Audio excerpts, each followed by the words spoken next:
You moved to Canada thinking it would be a fresh start. And it was. But nobody warned you about $40 chicken at Loblaws. Nobody warned you about $2,400 rent for a one-bedroom. And nobody, absolutely nobody, told you that your first year here would feel like bleeding money every single day. This video is for every immigrant in Canada who is doing the math at 3 a.m. and wondering, am I actually going to make it here? The answer is yes, but not the way you think. In the next few minutes, I'm going to show you exactly how immigrants in Canada are actually surviving financially, not the Instagram version, the real version. The strategies that nobody puts in a YouTube video because they're not pretty, but they work. And by the end of this, you'll have a clear picture of what to do starting this week. The first thing every immigrant learns the hard way: Canadian grocery stores will destroy your budget if you don't know the rules. Here's what actually works. Flipp app. Download it right now. It shows you every single flyer from every store in your area. No frills, food basics, Freshco, side by side. You buy what's on sale that week, not what you feel like eating. Sounds boring. Saves you $200 to $300 a month. Every month. The immigrants who are winning financially in Canada, they shop like this.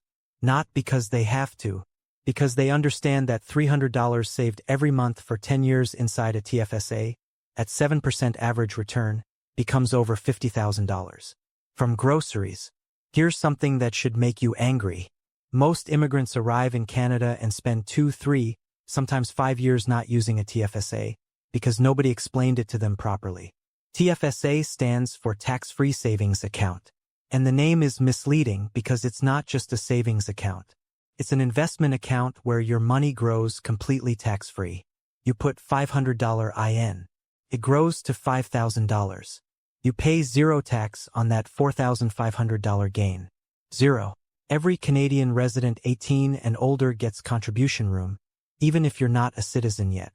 Right now, in 2025, the lifetime limit is $95,000.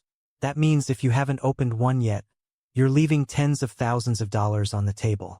Open a Wealthsimple account. Put your money in XEQT. Set it and forget it. That's the whole strategy. Here's the pattern I see constantly. Immigrant arrives, gets a job, any job, survives, gets comfortable, stays at that job for 3, 4, 5 years even when the salary isn't moving. And this is where the financial gap between immigrants who thrive and immigrants who struggle becomes permanent. The ones who get ahead, they treat their first job as temporary by design. They skill up on the side. They move. They negotiate. In Canada, switching jobs is the fastest way to increase your income. Studies consistently show that people who stay at the same company get 2 to 3% raises. People who switch get 10 to 20% increases. Your loyalty to a company that doesn't own you is costing you money every single year. Look, surviving financially in Canada as an immigrant is genuinely hard. Nobody is going to pretend otherwise. You're sending money back home. You're paying rent that would make your parents faint. You're eating $40 chicken and telling your family you're doing great. But here's what I've seen. The immigrants who make it financially in Canada are not the ones who earn the most when they arrive. They're the ones who learn the system faster than everyone else. TFSA, Flipp app, job movement. These aren't secrets. They're just things nobody sat down and explained to you. Now somebody did. If this video helped you, drop a comment and tell me the one thing about Canadian finances that shocked you the most when you arrived. I read every single one. And if you know someone who just moved to Canada and is figuring this out right now, send them this video. Silently. They'll know why you did. See you in the next one.